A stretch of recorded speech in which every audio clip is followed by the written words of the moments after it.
been wonderful to be here. I didn't know a lot about the Victorian Society except over the last couple of years, and as architects in San Antonio, and we won an award last year, and we're very excited that we were able to win another one this year. I have been out of grad school for 10 years and a licensed architect for 7 of those years. And over those 10 years, I've been working on and off at St. Mark's Episcopal Church in San Antonio. In 2004, we were doing the Historic Structures Report and a master plan for the campus. They're landlocked in downtown San Antonio, about a block and a half off the river, 2 or 3 blocks from the Alamo. And they are a large congregation and love being downtown and don't want to move. However, their buildings were having problems and needed help.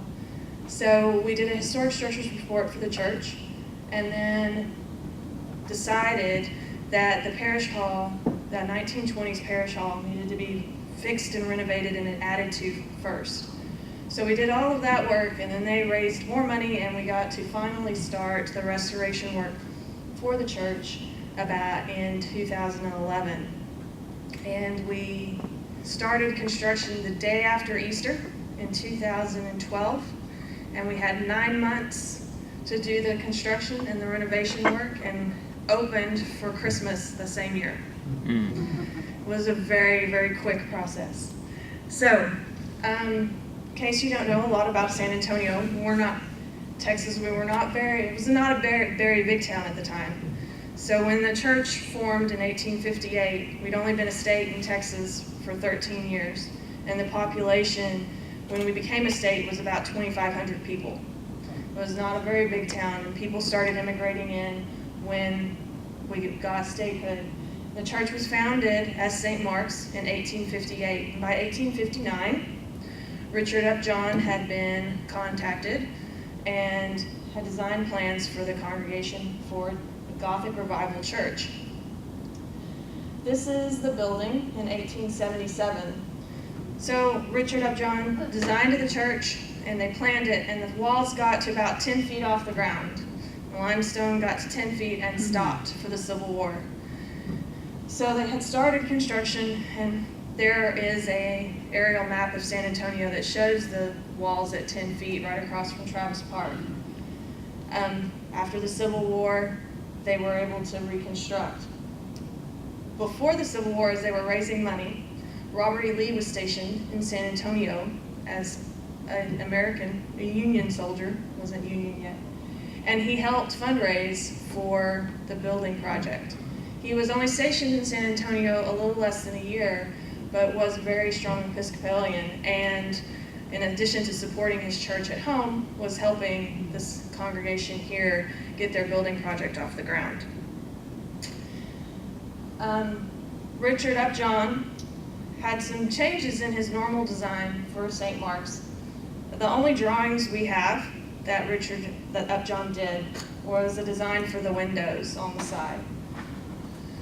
Being in San Antonio and being hot, it's all limestone, but he did a lot wider windows than normal.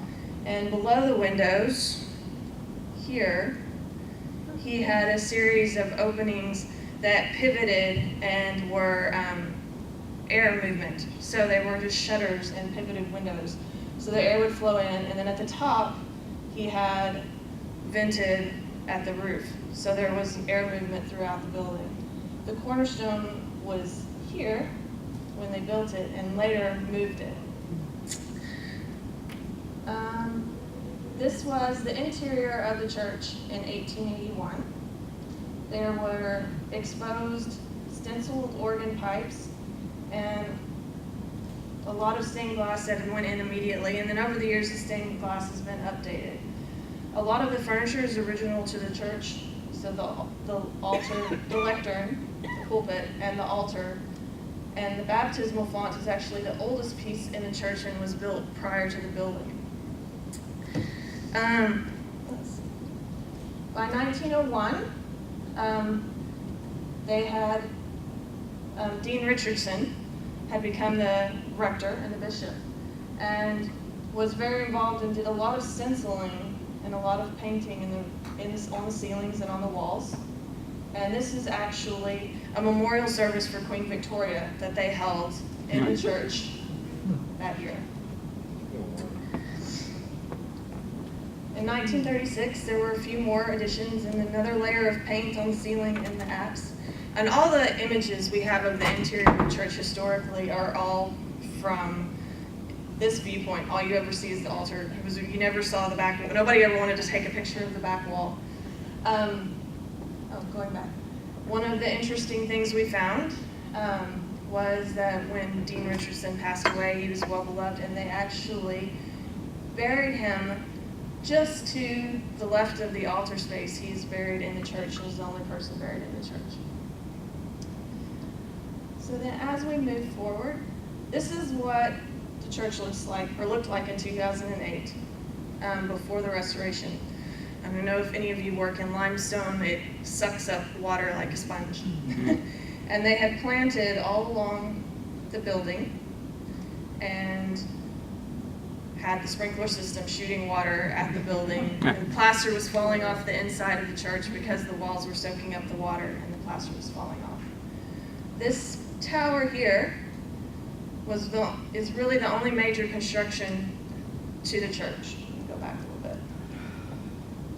So in the 1940s, Upjohn had decided this was an east-west church, and so the door was not at the end like most people thought it should be. It wasn't a grand entrance, and that you walked straight into the church.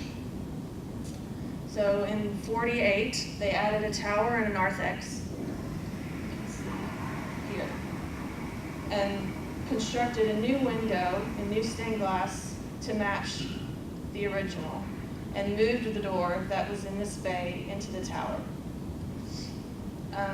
At the same time, in between the 48 and 58, they did some interior work and updated the organ and added new organ pipes, and also filled in the windows below the stained glass with columbarium and installed an air conditioning system, which they actually did a really good job with. Their electrical contractor just wired anything everywhere, but the mechanical contractor did a really good job. The ducts run under the floor and pop up at the windows, so you don't see any ductwork, and it didn't change the ceiling. This is the interior before we started the construction. So you can see how they bumped out at the windows here, and that's the supply air grill. One fun fact from its history is that LBJ and Lady Bird Johnson were married at St. Mark's, and then had their reception across the park at St. Anthony Hotel. So that was fun. In the 50s, they added all of the walnut paneling around the base of the wall, and when they rebuilt the organ, took out the stenciled organ pipes and put in what everyone fondly referred to as the radio grills. Covered up where the organ pipe opening was, and then this one was just a faux screen to match on the other side. By the time we got into the church, we had roof leak problems that were causing plaster to fall here, a lot of rising damp from the limestone that was causing the paint to peel and the plaster to fall off on the inside as well. The structure of the building was actually in pretty good shape. I realized we didn't have any drawings, so I didn't know what most of it was. We were trying to hide some of the electrical work and decided to pull off what I thought was trim on the columns. The columns are actually, they're octagonal, but they're only trim. There's no center support. So they're 8 pieces of 1x wood trim, and they have brackets inside, but they're completely hollow. And then we repaired a lot of the tracery that had broken off, and it's hard to see in the picture. They had 3 different sound systems. There's monstrous speakers at the top, and then they have some Bose speakers hanging everywhere, and when they installed the new one, they didn't take the old one down. A lot of the wiring was running along the top at the wood trim as well. This is the outside today. We did a lot of cleaning to the limestone. when we got rid of all of the planting at the base. It was already nationally registered when we started working on it. And this is the tower. We backlit the stained glass. These are original to the building. They were on the sidewall over here. When they built the tower, they moved those as well. We backlit a lot of the stained glass in the tower so that you can see the evening. Re-roofed, redid the gutters. This is the apse on the back. It's very close to the street. There's no room to do anything. And this is the original bell tower. The bell was actually cast from a cannon that had been buried on the side of the Alamo. So they dug up the cannon and sent it off to a foundry and had it recast as the bell for St. Mark's. And this is the inside today. We did a lot of paint analysis, and as is true in a lot of Victorian era churches, I've heard, the ceiling, although it's hard to see, is a light blue and was originally thought to be blue. They had at some point put gypboard up on top of the old plaster, and while we couldn't save the historic plaster underneath, we were able to pull bits and pieces off and figure out what color the ceiling was originally. There was not much historic plaster. At some point in its life, they had to replaster the inside. And so we got as far back on the paint analysis, but they were always lighter colored walls. We had an artist out of, I'm gonna say New Hampshire, Mary Lou Davis, looked at our old photos and stenciled new organ pipes for us. And we had a organ builder out of Ohio help and rebuild the whole organ and clean and repair it as well. It was built as an Episcopal high church, I've been told. So the altar is facing the back wall, and the priest never faced the congregation while at the altar. Their services had changed a little bit, so we also reconfigured the altar so that we split the altar into two pieces so that the priest can now face the congregation. We took down the radio grills, and the reredos had been behind the altar, and after much discussion with the owner and the committees, they really wanted to be able to fully see the stained glass from 1875, and even though the reredos was put in by 1881, they decided to move it to a special place over here on the right side of the church in association with the baptismal font. We did new lighting, hit all the wiring. There's only 4 speakers in the entire church, and you can't even really see them in the picture. There's 2 speakers, very tall, the same color as the walls, flanking the arch right here and right here. And then there's 2 small side speakers that match the wood paneling on either side, and that covers the entire church. This is the back.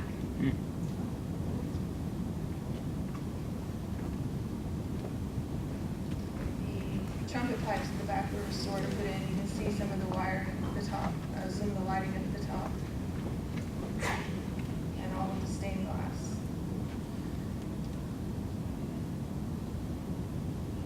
So the lectern pulpit was original, and some of the oral history says that Dean Richardson helped carve it himself, and so that is original to the church. The inlay floor,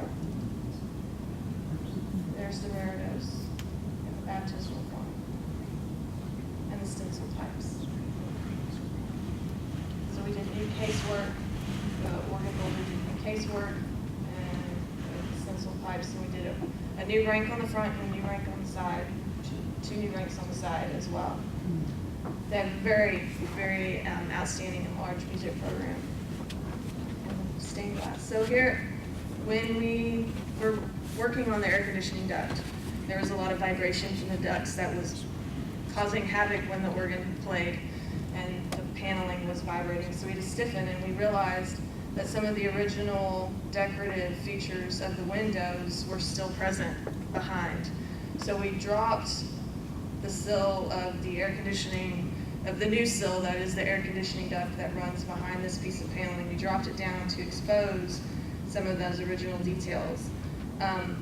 This is a faux grained wood sill, and then the new paneling got modified and dropped as well. And there's the outside, the back with stained glass.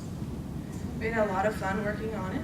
It was completed in 1875 and consecrated in 1881, and they've done a very good job of maintaining the church over the years. So it's always been a church, a pretty big congregation, it's 1,300 people, and they love being downtown, and we've been excited to help them and work with them on their project. So.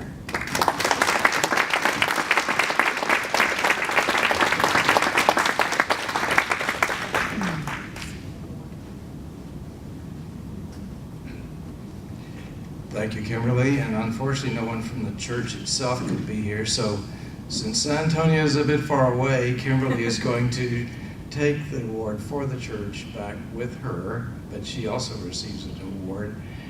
And our erstwhile photographer would like the presentation of the award in front of the screen so that it will be adequately lighted for his recording purposes.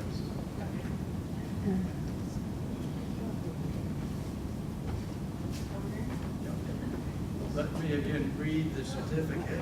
No, that's our shadow in the background. How would you like us to do this? Read the certificate for the exterior and interior restoration of this remarkable early Gothic revival church designed by Richard Upjohn, which has maintained its presence in downtown San Antonio for over 135 years.